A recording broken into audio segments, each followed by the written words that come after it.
Ôtez pas tous, bien-aimés frères et sœurs. Ça chauffe à l'Union européenne.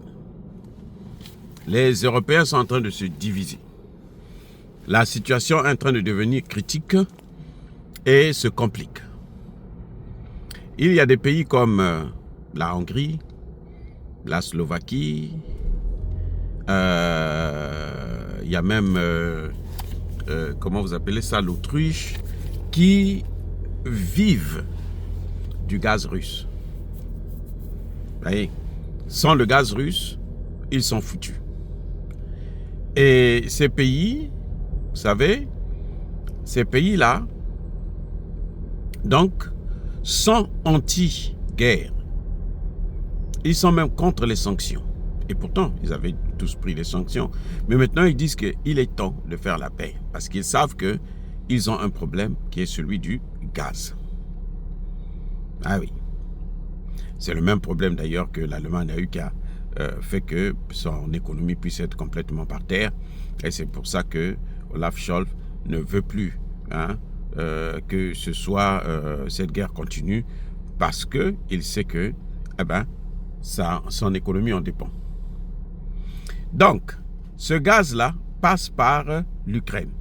Et l'Ukraine a décidé de ne pas renouveler le contrat au 31 décembre 2024.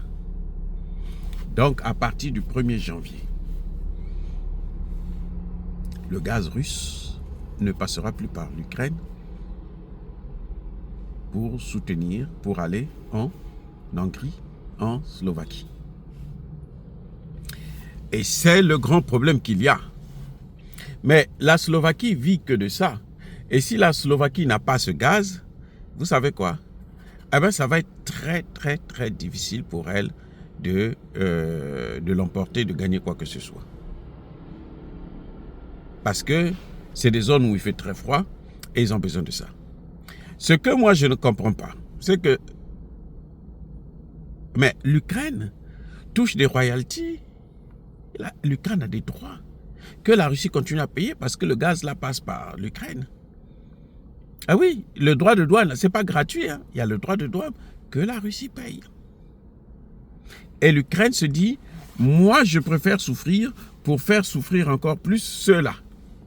Incroyable. Ce qui est en train de se passer là. C'est incroyable. C'est comme si l'Ukraine, Zelensky avait été formaté pour carrément détruire les économies européennes. En fait, Zelensky n'est pas venu là pour détruire la Russie, mais pour détruire l'Europe. Ah oui? Il est là pour détruire l'Europe. C'est incroyable, mais vrai. Qu'est-ce qui se passe? Alors, la situation est devenue tellement grave parce que Zelensky l'avait annoncé depuis très longtemps. Mais Zelensky a même tenté de corrompre Robert Fico, le premier ministre slovaque. Celui qui avait dit que pas question de rentrer dans l'OTAN, pas question de rentrer dans l'Europe, pas question de continuer à financer cette guerre. Robert Fico, là, en ce moment, il est passé en Russie. Il a rencontré Poutine. Ils n'ont pas fait un communiqué de presse. Et ça a mis encore Zelensky dans tous ses états. Zelensky lui avait proposé 500 millions d'euros. Où est-ce qu'il va trouver ça? Bon, c'est l'argent que les Européens et les Américains lui donnent pour que le Robert Fico puisse soutenir sa candidature au sein de l'euro.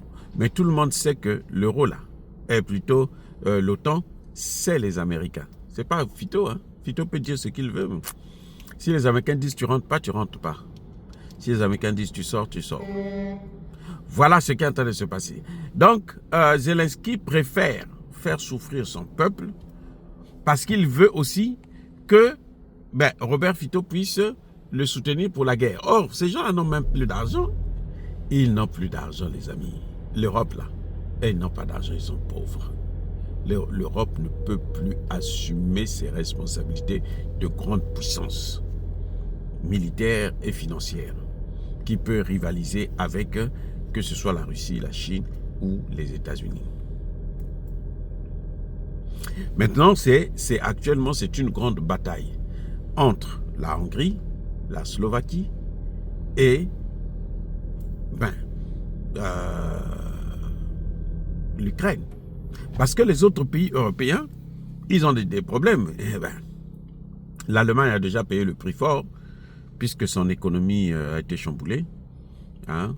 Bon, c'est clair, on accuse les Américains d'avoir détruit Nord Stream 1, 2, mais bon, ce qui est certain, c'est que Joe Biden l'avait dit, que si la guerre se déclenche en Ukraine, il n'y aura plus de Nord Stream. Joe Biden l'a dit publiquement. Donc, Joe Biden avait revendiqué ce qu'on pourrait appeler un attentat terreau-terreau. Il avait dit. Et quand il le disait là, il était avec le chancelier allemand en pleine conférence de presse. Donc, l'Allemagne sait ce qui se passe, l'Allemagne sait ce qu'il y a. Et maintenant, le grand problème actuellement, c'est celui du gaz. La Slovaquie et la Hongrie peuvent bien aussi faire comme les autres, acheter le gaz américain. Mais ce gaz-là coûte 4, 5, 6 à 7 fois plus cher que ce qu'ils achètent en Russie. Voilà le problème. Comment peux-tu aller acheter autant? Mais c'est comme si tu jetais de l'argent. Tu payes autant pour quelque chose que tu peux avoir pratiquement à vil prix. Comment peut-on faire ça? Ça, c'est la bonne question qui se pose et on va voir ce qui va suivre parce que la Hongrie et la Slovaquie a refusé, M. Fico, a refusé de prendre 500 millions proposés par Zelensky et puis la situation reste donc tendue. Dire cela, c'est inciter à la haine ou à la violence. Non, il n'y a pas colère, paix. Encore une fois de plus, soyez bénis, abondamment bénis par le Dieu des Kémites et par nos ancêtres angélisés.